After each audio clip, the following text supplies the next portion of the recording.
Hi everyone. Today I'll be doing an October TBR. I don't generally do TBRs just because I don't like to have to pick a selection of books and then be stuck reading them, even if my mood kind of changes. But with this month, I like to kind of have a selection of books with that sort of ghostly horror type theme that just sort of fits, the month of Halloween.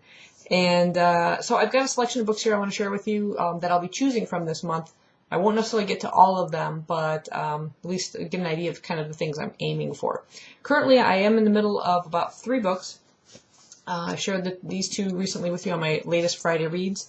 The first one is Gustafloom and the People Taker by Adam Troy Castro. And it's sort of about this ghostly manor where the shadows kind of have a life of their own. It's really nice and creepy. It's a middle grade book, and I'm currently on page 139. Really enjoying this one so far. I'm also reading an adult ghost story by Susan Hill, the author of The Woman in Black. This is entitled Dolly, a Ghost Story. And I did a little synopsis of it. It's about an orphan by the name of Edward Cayley. He spent the summer at his aunt's house with his cousin Lenora. And while there, I guess, for her birthday, her wish was for a beautiful doll, and she did not get it, and she unleashed this furious rage, which apparently still haunts her cousin years afterwards. And then it says much later, the two are the only surviving relatives of each other, and they return to this house where they had spent the summer, and it becomes apparent that her act of violence has had a dark and sinister consequence that they can neither anticipate nor escape. I'm currently on page 35. It's interesting. It kind of shifts time from when they were children living in that house to adults kind of returning to the house. So I'm really enjoying it so far. In addition to those 2, I also have the book The Coldest Girl in Coldtown by Holly Black.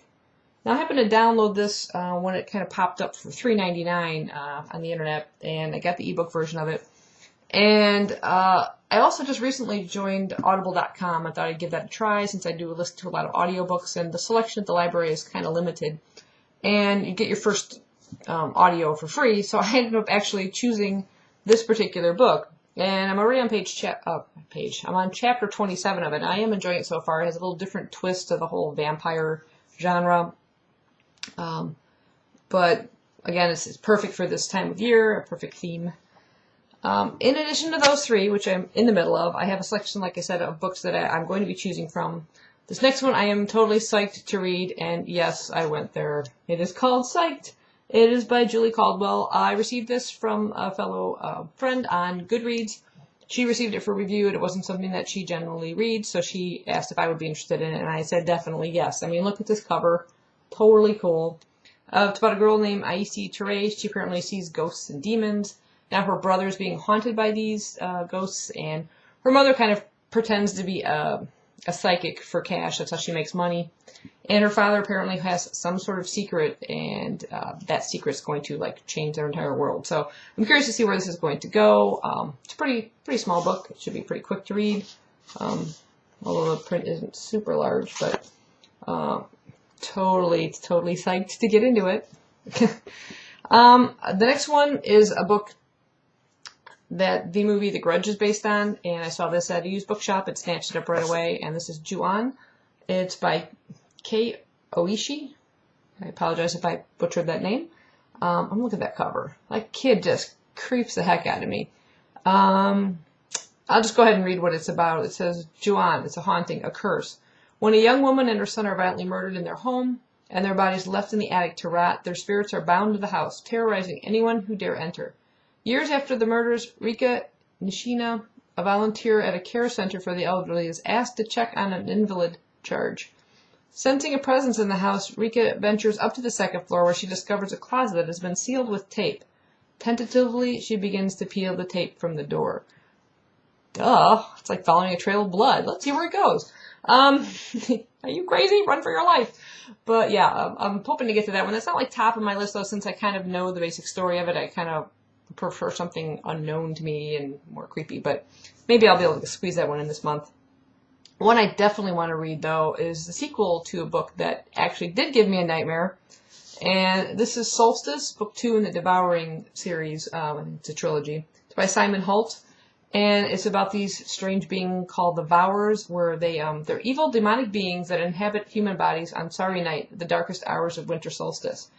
and they sort of feed on your nightmares. They send you into them, and yeah, the nightmares that one of the characters kind of is stuck in the first book. Actually, it was sort of one of mine. So yeah, I ended up having a nightmare that night, and it freaked the heck out of me. So pretty small series of books, and hoping to at least polish off book 2 on that.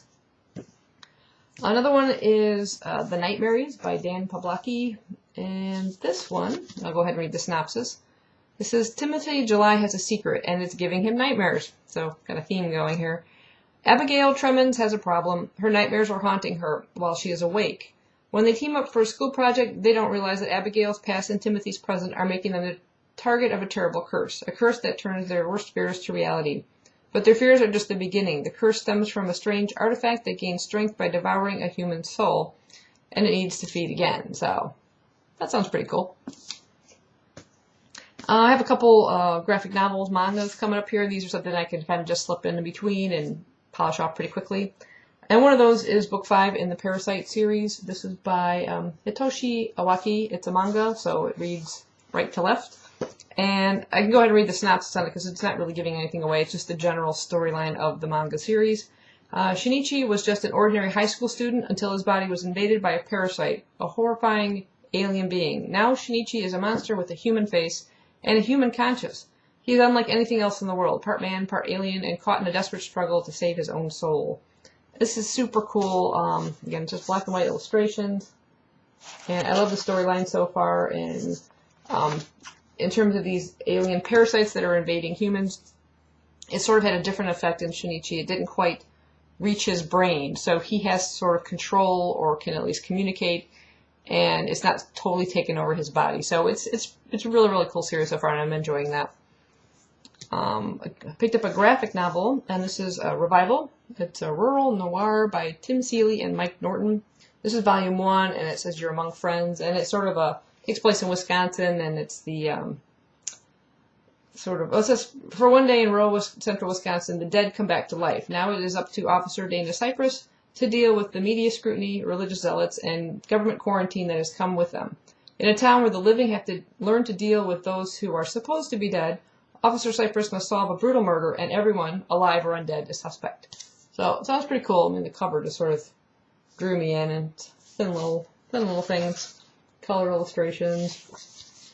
Pretty nice. Nice, crisp, clean artwork. So, look forward to that. And, of course, another kind of zombie Walking Dead theme is the new Deadwardians. This one sounded super cool. A murder that should not be. Chief Inspector George Suttle of Scotland Yard is a lonely detective who's got the slowest beat in London, investigating murders in a world where most everyone is already dead. Welcome to post-Victorian England, where those of the upper classes have voluntarily become vampires, the young, in proper British understatement, to escape the lower classes, legions of whom have been turned into ravenous zombies by the so-called restless curse. But when the body of a young aristocrat washes up on the banks of the Thames, Suttle's quest for the truth will take him from the darkest sewers teeming with the restless to the gleaming halls of young power, and reveal the rotten heart at the center of this strange world. So it sounds super cool, this sort of Edwardian society where they've actually chosen to become vampires to avoid becoming zombies. It's super neat, and it's got some really nice illustrations through it. I absolutely love the cover. You can see he's got the pallor of a vampire and his little teeth kind of poking through there. No pun intended. Yeah. Super cool. Looking forward to reading that one. And the next book is by Matt Haig. This is The Dead Fathers Club. And I have a couple books by him now, and I've yet to read any of them, but this one just sort of has a neat theme. I love the cover. It's sort of a bit of a wraparound cover, actually. Little boy walking through the park, and there's the ghosts shooting up there. And it says it's a hilarious and touching novel narrated by an 11-year-old boy who is visited by his father's ghost. Philip Noble has a big problem. His dad, who was killed in a car accident, appears as a bloodstained ghost at his own funeral and introduces Philip to the Dead Fathers Club. The club, whose members have all been murdered, gather outside the Castle and Falcon, the local pub that Philip's family owns and lives above. His dad's ghost tells him that the murderer was his own brother, Philip's uncle, Allen and urges Philip to avenge his death. So, in case you don't catch that, there's definite themes of Shakespeare's Hamlet in there. At first, Philip resists, but when he realizes that Uncle Allen has designs on his mother and the family pub, Philip knows that something must be done. But this avenging business turns out to be a much bigger job than Philip anticipated, especially when he is caught up by the usual distraction of adolescence, a pretty girl, wayward friends, school bullies, and his own self-doubt. So that ought to be pretty cool. I'm hoping to get to that one.